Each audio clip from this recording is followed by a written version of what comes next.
موت کی حقیقت۔ میرے اسلامی بھائیوں، ہم سب اللہ تعالیٰ کی مخلوق ہیں اور یہ دنیا ایک امتحان ہے۔ جو بھی اس دنیا میں آیا ہے اسے ایک نہ ایک دن اللہ کی بارگاہ میں حاضر ہونا ہے۔ یہ زندگی چند دنوں کی ہے، لیکن ہمارے اعمال ہی طے کریں گے کہ ہمارا انجام کیا ہوگا۔ کتنے ہی ہمارے اپنے، ہمارے دوست، ہمارے رشتہ دار اس دنیا سے چلے گئے، لیکن پھر بھی ہم گناہوں میں ڈوبے ہوئے ہیں۔ کیا ہمیں یہ یقین ہے کہ موت کسی بھی وقت آ سکتی ہے؟ اللہ تبارک و تعالیٰ قرآن میں فرماتے ہیں، ہر جان کو موت کا مزہ چکھنا ہے، پھر تم سب ہماری طرف لوٹائے جاؤ گے۔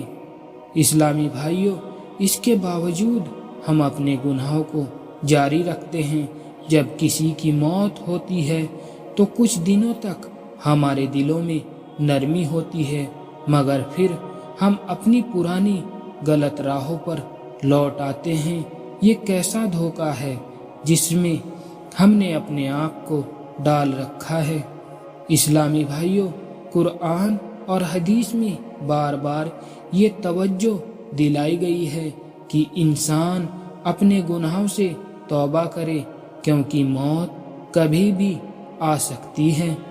ہمارے پیارے نبی کریم صلی اللہ علیہ وسلم نے فرمایا، عقل مند وہ ہے جو اپنی نفس کا محاسبہ کرے اور موت کے بعد کے لیے عمل کرے۔ میرے اسلامی بھائیوں، ہمیں یہ سمجھنا چاہیے کہ گناہ کا انجام بہت خطرناک ہے۔ اگر انسان اللہ سے نہیں ڈرتا تو اس کا دل سخت ہو جاتا ہے۔ یہ سختی ہی اسے اور گناہوں میں ڈال دیتی ہے، لیکن جو انسان اللہ کی یاد میں رہتا ہے، اللہ اسے ہدایت کی روشنی سے نوازتا ہے۔ میرے مومن بھائیوں، اللہ تعالیٰ نے اپنے بندوں کے لیے رحمت کے دروازے کھول رکھے ہیں۔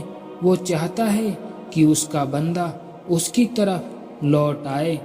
اللہ تعالیٰ قرآن کریم میں فرماتے ہیں، اے میرے بندو، جو اپنی جانوں پر ظلم کر بیٹھے ہو، اللہ کی رحمت سے مایوس نہ ہو، بے شک اللہ سارے گناہ معاف کر دیتا ہے۔ اسی لیے میرے اسلامی بھائیوں، ہمیں چاہیے کہ ہم اپنے گناہوں سے سچی توبہ کریں، کیونکہ موت کبھی بھی آ سکتی ہے۔ اس لیے ہمیں اپنی زندگی کو صحیح راستے پر لگانا چاہیے۔ اس کے لیے ہمیں کچھ اہم چیزوں کا اہتمام کرنا چاہیے، جس میں سب سے پہلی چیز 5 نمازوں کی پابندی ہے، یعنی نماز چھوڑنا بہت بڑا گناہ ہے۔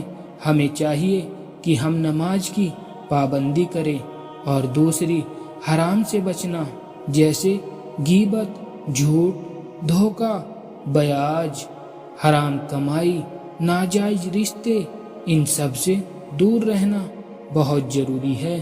اور تیسری توبہ استغفار، یعنی اللہ سے اپنے گناہوں کی معافی مانگتے رہنا چاہیے۔ اور چوتھی ہے دین کی تعلیم حاصل کرنا، یعنی قرآن اور حدیث کا علم لے کر اس پر عمل کرنا ضروری ہے۔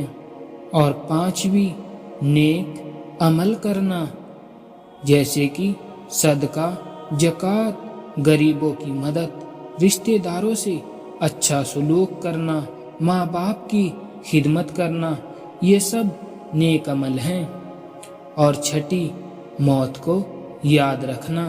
جب انسان موت کو یاد رکھتا ہے تو وہ گناہوں سے بچنے کی کوشش کرتا ہے۔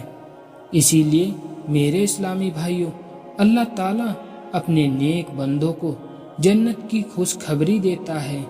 قرآن میں اللہ تعالیٰ فرماتے ہیں، جو لوگ ایمان لائے اور اچھے اعمال کیے، ان کے لیے جنت کے باغات ہیں، جن کے نیچے نہریں بہہ رہی ہوں گی، وہ ہمیشہ اس میں رہیں گے۔